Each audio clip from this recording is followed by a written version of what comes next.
চারটি আলামত দেখলে বুঝবেন আপনি হেদায়েতের পথে আছেন। হেদায়েত হচ্ছে দুনিয়ার ভিতরে সবচেয়ে দামি একটি জিনিস।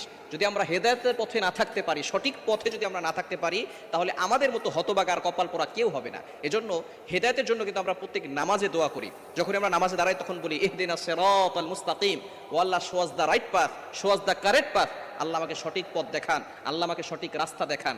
এজন্য হেদায়েত হচ্ছে অনেক বড় একটি দামি জিনিস। এই হেদায়েত যারা না পায় তাদের দুনিয়াতেও অশান্তি, আখিরাত চিরস্থায়ীভাবে জাহান্নাম। এজন্য অবশ্যই সবসময় হেদায়েতের পথে থাকতে হবে। যদি চারটি আলামত আপনার ভিতরে থাকে তাহলে আপনি বুঝবেন যে আপনার ভিতরে হেদায়েত আছে এবং আপনি হেদায়েতের পথে আছেন, সঠিক পথে আছেন। এক নাম্বার হচ্ছে আজান শোনার সাথে সাথেই নামাজের জন্য আপনার মনটা ছটফট করবে। যদি আপনি হেদায়েতের পথে থাকেন তাহলে আজান শোনার সাথে সাথেই আপনার মন নামাজের জন্য ছটফট করবে। যদি নামাজের জন্য ছটফট না করে তাহলে মনে করবেন যে আপনি হেদায়েত থেকে দূরে সরে আছেন। নামাজের জন্য ছটফট করা মুমিন ব্যক্তি কেবলমাত্র জান্নাতে যেতে পারবে। কেননা ইসলামের ইমানের পরের সবচেয়ে গুরুত্বপূর্ণ যে ইবাদত সেটা হচ্ছে নামাজ। নবীজি সাল্লাল্লাহু আলাইহি ওয়াসাল্লাম জানিয়ে দিয়েছেন, আউয়ালু মা ইউহাসাবু বিহিল আবদু ইয়াউমাল কিয়ামাতিস সালাহ, on the day of resurrection the first prayer will be calculated.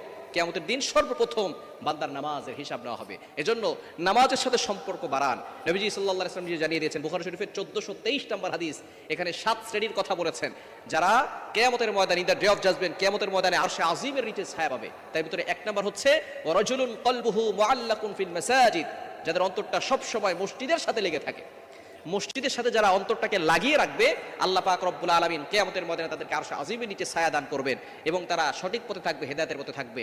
এজন্য যখনই আজান দিবে সাথে সাথে আপনি নামাজের জন্য চলে যাবেন। এক নাম্বার হচ্ছে আজান দেওয়ার সাথে সাথে যার মনটা নামাজের দিকে ছটফট করে, নামাজ না পড়তে পারলে ভালো লাগে না, সে হেদায়েতের পথে আছে। 2 নাম্বার হচ্ছে যাদের কোরআন তেলাওয়াত শুনতে খুব মজা লাগে। কোরআন তেলাওয়াত হচ্ছে এমন একটি কোরআন, এই কোরআনের ভিতরে মুজিজা রয়েছে। এখনো একেবারে ছোটবেলা থেকে এই পর্যন্ত সূরা ফাতিহা প্রত্যেক নামাজে পড়ি, প্রত্যেক নামাজে সূরা ফাতিহা পড়ি। ইমাম সাহেব সূরা ফাতিহা পড়েন, যেখানে আওয়াজ দিয়ে পড়েন, প্রত্যেক নামাজে সূরা ফাতিহা আমরা শুনি, কিন্তু তারপর আজ পর্যন্ত কোনো অভক্তি আসে নাই। এটাই হচ্ছে পবিত্র কোরআনুল কারীমের অত্যন্ত বড় মুজিজা। বড় গুরুত্বপূর্ণ মুজিজা হচ্ছে এই কোরআন যতই শোনে ততই ভালো লাগে। এজন্য যাদের কোরআন শুনতে ভালো লাগে না, মনে করবেন তাদের ভিতরে হেদায়েত নাই, তারা হেদায়েত থেকে দূরে সরে গেছে। এজন্য যদি আপনার কোরআন শুনলে ভালো লাগে, অন্তর পরিষ্কার হয়, কোরআন শুনলে ঈমান বেড়ে যায়, তাহলে মনে করবেন যে আপনি হেদায়েতের পথে আছেন, আপনি সঠিক পথে আছেন।